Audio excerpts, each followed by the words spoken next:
Yes, and like I began my ministry in the church, but my ministry is not in the church now.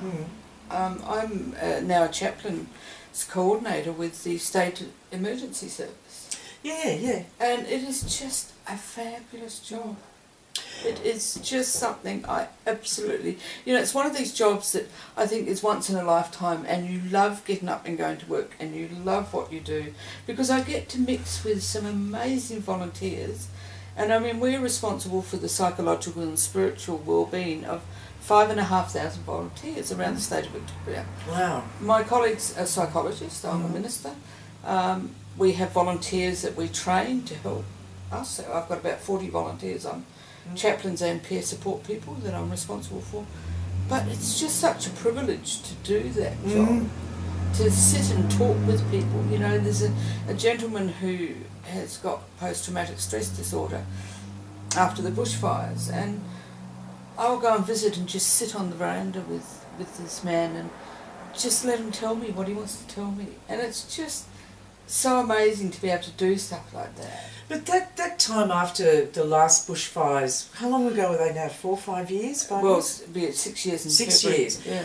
That's because I remember being in contact with you somehow, and I think you spent an awful long time up there. It's been about 8 weeks up in Marysville, Alexandria. I mean, that would have been incredibly hard. At the time, I think the hardest thing was being so tired, being away from home for such a long period of time. You sort of go into work mode. You're there to help.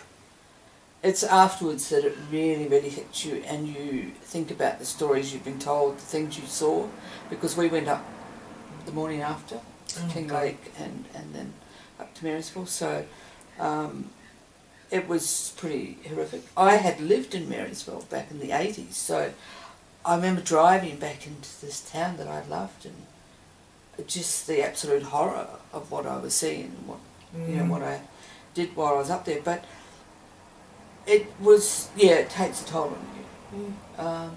But for me, what was important was, for some people going to a counsellor, psychologist, talk about it. A friend and I, he's also a minister, we wrote a whole liturgy around it and performed it. And I took stones out of the river and some water out of the river and burnt leaves and stuff. And we performed this whole ritual. It took about an hour of around it, of healing for me. So that was really important. That is one of the things that, who works with the healers. And, I just admire you for doing that, because I couldn't go. Friends of mine went for a drive and said, we'll go and have a look. And it's like, no, I just couldn't. It was just absolutely devastating. And the people that you saw on TV, they were just shell-shocked. And you could see, the devastation around them, but, their faces, it was unbelievable. And anybody that went and worked with these people, my hat goes off them. And even now, there's still assistance that's needed on all levels. We committed to working with them as long as we needed to, and we still work within the community. Is it getting better? Like, is there a recovery? Yes, but what is recovery? They talk, the catchphrase at the moment is resilience, how you bounce back, but when you go through things in life, you never bounce back to the same place you were before you went through it. So for them, it's different for each person. And for some people, unfortunately, they may never bounce back or to even a functioning level. It's just something like that is just so horrific that you can't. I mean, I cannot begin to comprehend, even though I've heard so many stories, what it was like on that day. I wasn't there. Oh, it was. I was watching it on TV. I was on the radio. I was on the phone. I had a brother-in-law that we couldn't find in King Lake. I had friends in Marysville we couldn't find. Yeah, but for what they went through, we will never be able to understand. No. And as much time as they need, really, isn't it? Yeah, I think so. Yeah.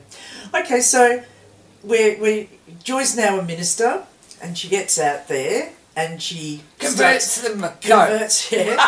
And I sort of, was you down at I remember now, with all those naked girlies with their heads in the water. Well, I had to have some way to get people in. But okay, let's take a scenario, for example. You go into a bar, you see somebody there that you like, and you start chatting, and they say, what do you do for a living? You say, oh, I'm a minister. How does that really go down, Joy? I have to ask. Not at all well. That's why I had a partner who was a minister for so long. And she was also a reverend doctor, so I thought I could become reverend doctor. I thought, well, why not, isn't it? Yeah. So what happens in those situations? Well, seeing I haven't dated for a very, very long time, I don't know. Oh, okay. But I don't think I would... look, it's part of who I am. Mm. And if people don't like or won't accept it... I'm not a person who preaches or a person who pushes religion on anyone or... You know, it's not who I am. Mm. And I can always say I work for state emergency services. Yeah. And then slowly but surely... Yeah, who, by the way, marched in uniform in Pride last year for the first time. And they were fabulous. And that's because of the influence that I had at work. And they came up to me and said, we want to march. And a lot of them were straight. They said, we want to march with you. Unfortunately, I got called out. And I was on my way to Wodonga while the march was on. But, you know, that's the job. But they enjoyed it because we actually interviewed a couple of them as they were coming down the street. And they were just, honestly, their eyes were like this. And they were loving every minute of it, which they probably told you anyway. Yes, they showed me all the photos. And, it was, I was so sad to miss it. Yeah. But, you know, when you're on call, you're on call. And, so where are you at now with everything? Well, my job is what I guess I put my energy into and love doing. It's not a job that's 9 to 5 or, you know, supposedly I work 4 days a week, but I work a lot of weekends, I work a lot of on-call. And then I do Spirit Lounge. I really think that Spirit Lounge offers something on Joy that probably no other program does. You know, and we are trying to expand it to include... You know, so it's not as Christian focused. We've got a young Jewish guy called Etwell who's on with me now, and we have a Hindu girl that's going to come on once a month. Wow, excellent. Nivi. So we're trying to expand it to be about all religions. I mean, because, you know, as our society becomes more and more diverse, I mean, I'm learning, you know, so much from cab drivers about Sikhism and, you know, stuff like that, and it's important because these people are in our community as well. Now, I have to ask you the big question that's been around for years and years and years now. Goodness me. Marriage equality. Oh, I'm all for it. Yeah? Yeah. Oh, yeah, of course. I've actually just become a marriage celebrant. Okay. Because as so wouldn't that be part of being a reverend anyway? Not in our church, no. Okay. I had to do the course and do 30 assignments about goodness knows. I know. And you're not a good student. No. But part of my role in State Emergency Service as a chaplain is that I have to be able to do weddings, you see. Okay.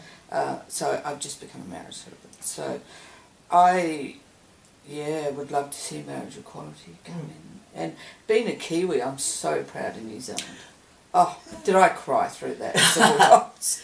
Every time I watch it. It was every time I watch it. So where's Joy? Oh, she's watching. She's watching the vote and the more singing Gary Gariana crying. But it was really. I mean, when you look at New Zealanders against Australia, they were before us and giving women the vote. Oh, yeah. They're, you know what I mean? They seem to be just ahead of us. And I have to admit, when that happened, I thought, right, the next day. It's going to really start moving here, but there was nothing. And if anything at the moment, the silence is deafening based around this issue. I think while the current government said we're not going to get any movement, and I'm not even sure about the opposition. You know, what do you think the hold-up is? Can you... Oh, I think it's blinking votes. You know, and I think that Tony Abbott is a Catholic and he's very conservative, and someone's pulling the strings, and it's not anyone who's liberal. Yeah. Not, you know, I mean, have liberal views, not conservative views. Because the question always is, you know, if anybody's against marriage equality, well, how is two puffs or two lesos getting married going to upset your life? How is it going to affect your life? And honestly, the people that I've said that to, they've just stood there like, well, God said it was wrong. It's like, well, no, God didn't say it was No, I don't God hasn't remember said God mentioning it. No. It was wrong, really. So, I mean, there's a few verses in the Bible, but they're certainly not about what people say that they're about. is that the Leviticus? Yeah. Yeah, good old Leviticus. Oh, yes. All right. Now, in the future, what do you see for Joy as a minister and working with the Victorian State Emergency Service? Where would you like to see yourself in 5 years? Oh, that's an interesting... I'm really committed to what I'm doing, and I think that I have a lot that I can still give to the job. And part of that is also breaking down some of those barriers that are within any organisation. When I started, there was one of the volunteer chaplains resigned because he wouldn't be overseen by a lesbian. And it was interesting because the powers to be just said, "Well, go then." You know. Yeah. And we had this other chaplain that was really very funny towards me for a long time, but now absolutely loves me. It is about, just for me, my job's about gradually breaking down those barriers. You know, they marched in the Pride March. That was huge for me, that you know, that they would do that. And one of the things, it's like the Mahatma Gandhi, you know, approach to revolution. You know, it seems to be always sort of softly. And it's interesting because sometimes the powers to be will come to ask me about things to do with maybe someone who's transgender who wants to join a unit. You know, other issues. They'll come and say, "Well, what do you think that we can do in the unit to help that person? What would be best?" And I say, ask them. Yeah. I mean, it's simple, but at least they are asking the questions. But look, you know, hopefully there are some stats, but since you've been involved, I would say that probably a lot more people feel comfortable about now coming along because they know you're there, they know about your knowledge, acceptance, compassion, everything else, would be more willing to join. I would hope so, and I'm trying to encourage them to get a stall at Carnival this year to actually recruit. Good idea. We're working on that at the moment. I'm not sure if that will happen this coming Carnival, but it's certainly one in the future. Excellent. And I think that's the way we can start. Yeah. And we still have issues and are going to have issues with some country areas. You know, it's a bit harder to break down.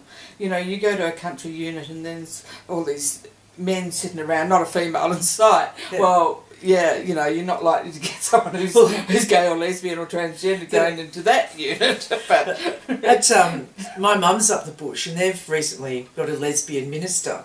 And of course, you know, oh, we're not going to church because she's a lesbian minister, blah, blah, blah, blah, blah. But when she stopped Christmas in July, that was huge. Like, the focus was no longer on the fact that she's a lesbian, but no, she stopped Christmas in July, you know. Who does she think she is? And it's interesting that how people move, you know, like they move away from one issue and they, you know, so I'd imagine that hopefully you do take that stall at Midsummer and the people that do sort of man that stall will see another part of our life, you know, our society, and then sort of, you know, speak really positively and, you know, put in the good word, so to speak. Yeah, and I've been really impressed by the staff that are straight who want to be involved. Yeah. And have said, we will be involved. You know, we'll come and man the stall, we'll be there. You know, and I just think that's fabulous. Absolutely. And I think that's a reflection on those of us who are already in units and who are already on staff. And the way we treat people. And barriers just gradually breaking down, which is good. Yeah. Joy, thank you very much for joining us today on Linzi's Lounge. But I have one more question, which is a question I'm asking most of the people who have been on the lounge. If you had a magic wand and there was one thing you could change about the human race, about the earth, about our community, what would it be? Oh my goodness me. And that's a toughie. I can only think of a silly one, but I'm not sure that that's all right. That everyone speaks on their mobiles on public transport in English so I can eavesdrop.